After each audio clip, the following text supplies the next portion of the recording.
Baik, Assalamualaikum warahmatullahi wabarakatuh.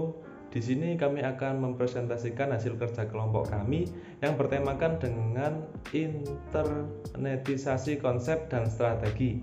Ya, di sini beranggotakan 3 orang. Yang pertama, saya sendiri Hisam Wahyudin dengan NIM 1961129, dan yang kedua Wisnu Azul Pradana dengan NIM 1961130, dan yang terakhir Galih Pradana dengan NIM 1961238. Baik, untuk slide yang pertama, konsep strategi. Strategi merupakan arah umum yang akan dituju suatu organisasi untuk mencapai tujuannya. Dan yang kedua, perusahaan mengembangkan suatu strategi harus mencocokkan kompetensi inti dengan peluang industri. Yang ketiga, tingkatan level.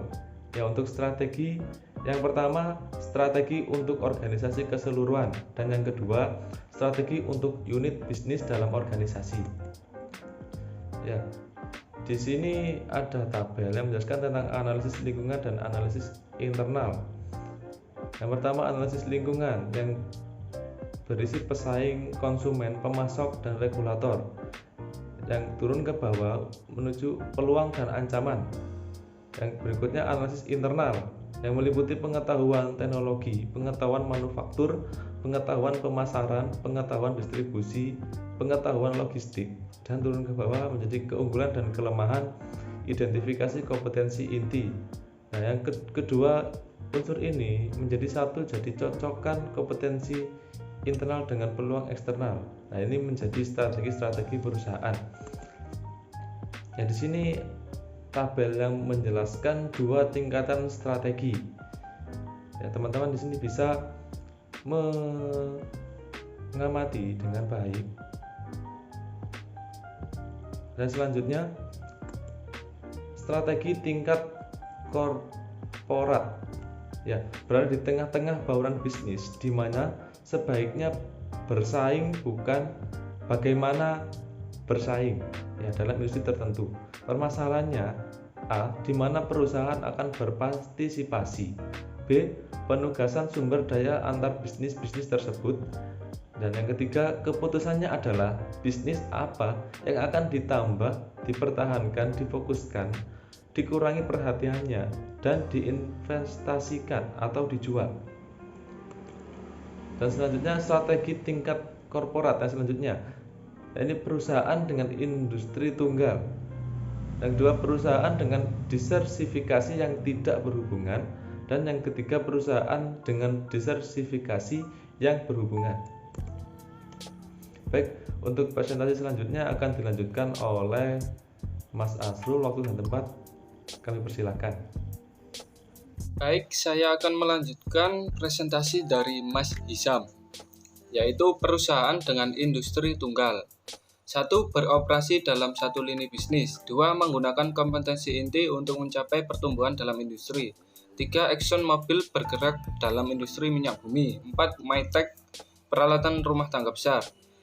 5. Wrigley, permen karet. 6. Perdue Farms, unggas. 7. Nucor atau baja. Perusahaan dengan industri tunggal atau sambungan. Nucor mencapai tingkat pertumbuhan 17% per tahun dengan memfokuskan secara eksklusif pada industri baja, menggunakan 3 kompetensi inti: pengetahuan dalam proses manufaktur, adopsi teknologi, dan pengetahuan dalam konstruksi pabrik. Perusahaan dengan diversifikasi yang tidak berhubungan. 1. Beroperasi dalam bisnis yang tidak saling berhubungan atau konglomerasi. 2. Hubungan antar unit bisnis bersifat murni finansial. Ketiga, Textron, perusahaan yang beroperasi dalam bisnis yang sangat terdiversifikasi atau alat tulis helikopter gergaji besar, komponen mesin pesawat terbang, forklift, mesin turbin gas. Perusahaan dengan diversifikasi yang tidak berhubungan. 1. Textron, kecuali dalam hal transaksi keuangan, unit bisnisnya hanya memiliki sedikit sekali kesamaan umum. Markas besar Textron berfungsi sebagai perusahaan induk atau holding company yang memberikan pinjaman uang kepada unit-unit bisnis yang diprediksi akan menghasilkan pengembalian keuangan yang tinggi. Perusahaan yang diversifikasi yang berhubungan. 1. Beroperasi dalam beberapa industri. 2. Unit-unit bisnis memperoleh manfaat dari seperangkat kompetensi inti yang umum.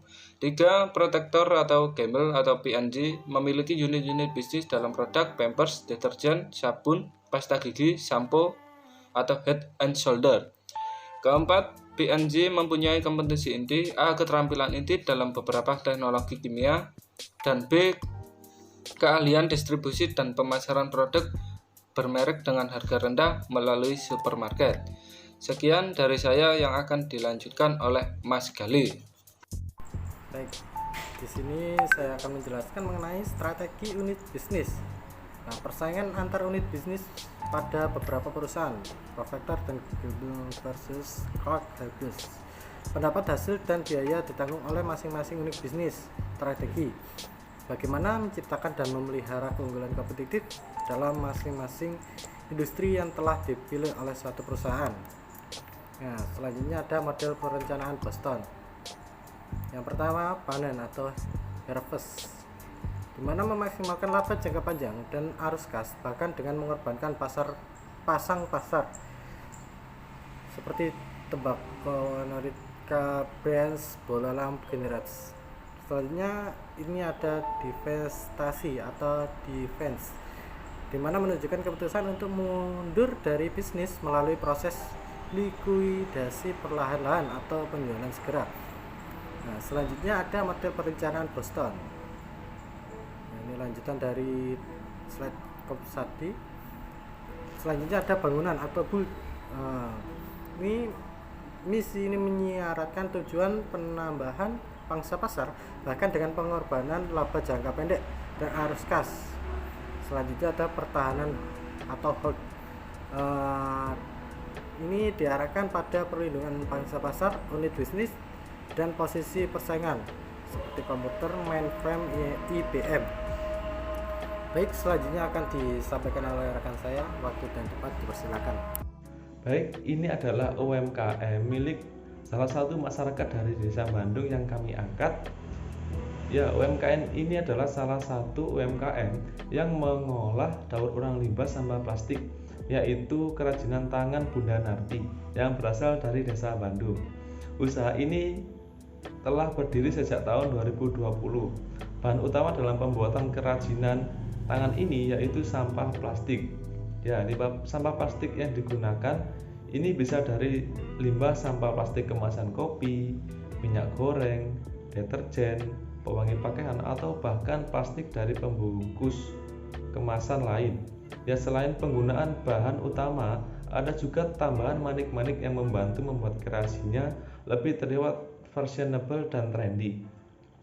Dengan menggunakan dekorasi dari daur ulang sampah plastik ini, kita juga bisa membantu untuk mengurangi sampah plastik. Ya, selain itu, tentu saja hasil kerajinan ini bisa digunakan sebagai penunjang dekorasi yang trendy dan juga ramah lingkungan. Selain itu, dengan menggunakan dekorasi ini, kita juga turut serta dalam aksi nyata mengurangi limbah sampah plastik, karena sampah plastik termasuk dalam jenis sampah yang susah terurai.